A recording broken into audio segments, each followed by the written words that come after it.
There's a funny moment at the beginning of Super Mario Galaxy. It's here! Mario looks so goofy when he runs. Okay, that's not actually what I meant. It's after the introduction.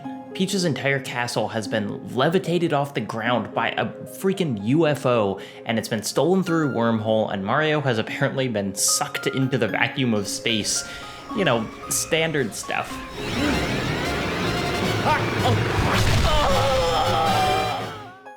And then there's this moment here. Mario gets woken up by a little star thing, and the game just does this.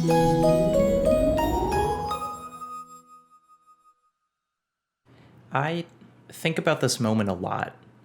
Mario Galaxy is nothing if not effusive. A lot of times it's a maximalist game. There are just so many ideas, so many galaxies, so many gimmicks and tricks. I mean, just listen to the soundtrack.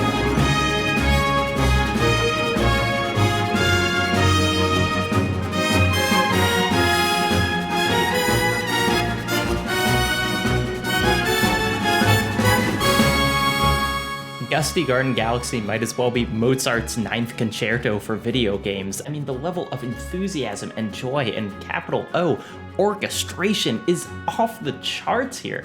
I honestly have trouble recording over the song because it gives me goosebumps. I mean, wow! But in the same game, there's also this.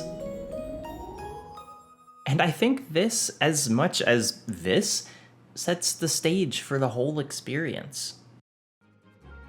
The 3D Mario games have an interesting relationship with setting. Really, only one of them has been consistent, that's Super Mario Sunshine. You like tropical settings and water? Boy, do I have the game for you. You don't? Well, find another platformer, I guess? Because Mario is in straight up Margaritaville for this entire game. But Sunshine's actually the weird one here. From Mario 64's different paintings to Odyssey's worlds, most of Mario's adventures define themselves by variety, in setting as well as in gameplay. There's virtually no thematic consistency in these discrete levels, and there doesn't have to be. Each one is charming, and more importantly, each one offers a totally different context for Mario to jump around in. It's hard to be bored when you're whisked off to a totally different place every couple minutes. And in some ways, Mario Galaxy runs farthest of all with this variety. You're flying to different solar systems. The game just bleeds new and interesting mechanics. You thought that Snow World was different than the Clock World in Mario 64? Give me a break. Those levels had identical gravity. Get on Mario Galaxy's level. But despite all this variation, the dozens of different ways you move through the worlds, there is actually a uniting principle throughout the game's levels. Space. It's out there. It's unavoidable. You have to fly through it every time you want to go somewhere. And I think that Mario Galaxy knows it's impossible to make space something that's only ever fun. I've talked about space before in a video considerably more grim than this one.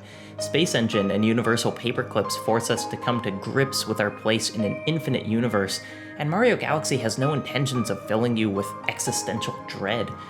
But still, even in this happy-go-lucky universe, this is one of the first visuals the game gives us. A tiny moon, suspended over a massive and abstract planet. No bombast, no triple jumps, it's a quiet exhale. You know those times when you only realize you've been smiling because you feel it slowly fade from your face? That's this. It's right there in the title. Mario Galaxy gives us space. There's time here. Time to give a little perspective. Mario has gotta save Princess Peach, and he's going to. Don't worry. But if it takes a little while, that's okay. If you can't do it right now because you're only allowed to play video games on the weekend and it's Sunday night and mom and dad really want to watch the Tonys, and haven't you played enough video games, Jacob, even though you've only got 2 stars left before you've got all of them and can play as Luigi? It's okay. Breathe. Mario Galaxy makes you take this kind of breather a lot if you look for it. Like every Mario game, there's tons to do in each level. There are multiple stars in each one, there are races, there are secrets, there are trickster comets, but you can't grab them all in one run-through. Like Mario 64, you're kicked out after finding each one. You've got to take a minute, update your star and coin counts, save, and then jump back into the painting or fly back to the galaxy in pursuit of the next adventure. And in Mario Galaxy, the places you're kicked back into are just so lovely. They're referred to as hubs or observatories, but they're not really. They're the rooms on this intricate little ship you've made your home. One is a fountain, one is a kitchen, one is a bedroom. They make up this wonderful little dollhouse version of domesticity. The stove isn't interactive, you can't climb into bed, but someone might. Each of these rooms is its own little buffer between worlds. Outside is an intergalactic vessel, and through the lens are dozens of unique planets, but this is just its own place. Is this sad? Like, is this bold-faced video title warranting sad? Maybe not. But what it wants to communicate through this design isn't despair. It's more like the sadness at the end of a birthday party or coming home after a vacation. There's a moment when happiness leaves you, but that moment you eventually realize is good. Honestly, that birthday party was getting pretty exhausting by the end. It can't be Hanukkah every day. Much more obviously sad, and also much more weird, is the library. Over the course of the game, you can return here several times to hear Rosalina read a story to all these little star pips. You don't get to play out the story, you don't uncover a secret star for listening, and it's also not remotely related to your quest to find Princess Peach. It's literally just a storybook with a surprisingly melancholy tale about Rosalina losing her mom and finding a family among the stars.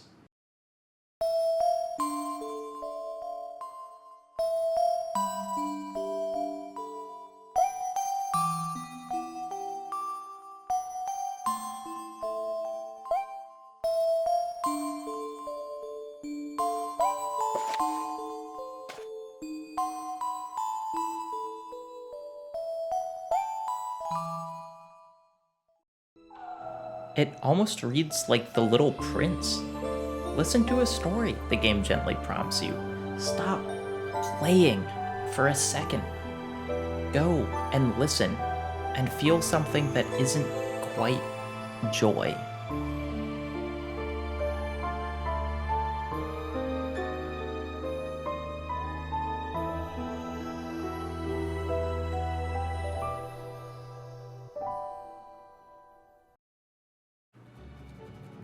As you progress through the game and get more stars, you can access more of the observatories around the ship.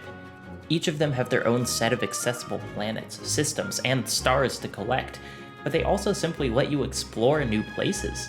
You gradually climb higher. You reach the engine room, but there's still a ways to climb. The last room you reach is at the very top of the ship, the highest point. Is it the ship's power source? Some kind of nuclear reactor? Is it the most powerful telescope in the universe? Is it some kind of weapon we're gonna use to vaporize Bowser? It's this. The garden. I don't quite know how to talk about the garden. I think it's literally the only place in the game without music. There's this meaning in context to Rosalina's storybook. Her story is about wanting to go home before ultimately deciding the stars are her home, but the garden gives it a sad little coda. Maybe Rosalina still wanders up here sometimes and remembers what it was like to live on land. There's the fact that, to me, this looks like the Isle of Skye, a place in Scotland that I think about more or less every day. I don't really think it exists to be analyzed, though. It, like this planet in the very beginning, is an exhale. Everywhere else in Mario Galaxy is meant to be clambered over, butt-stomped, or long-jumped through, and the garden isn't any of those things. It's just so wholly unexpected that it forces me to stop, makes me catch my breath every time I walk into it.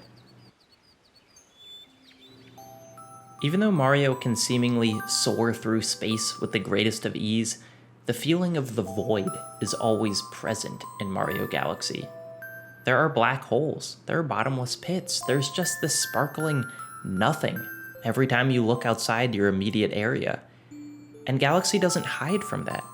But unlike the cruelty by negligence of simulations, Super Mario Galaxy uses the coldness of the cosmos to make the spaces we do have feel that much warmer, that much more delicate.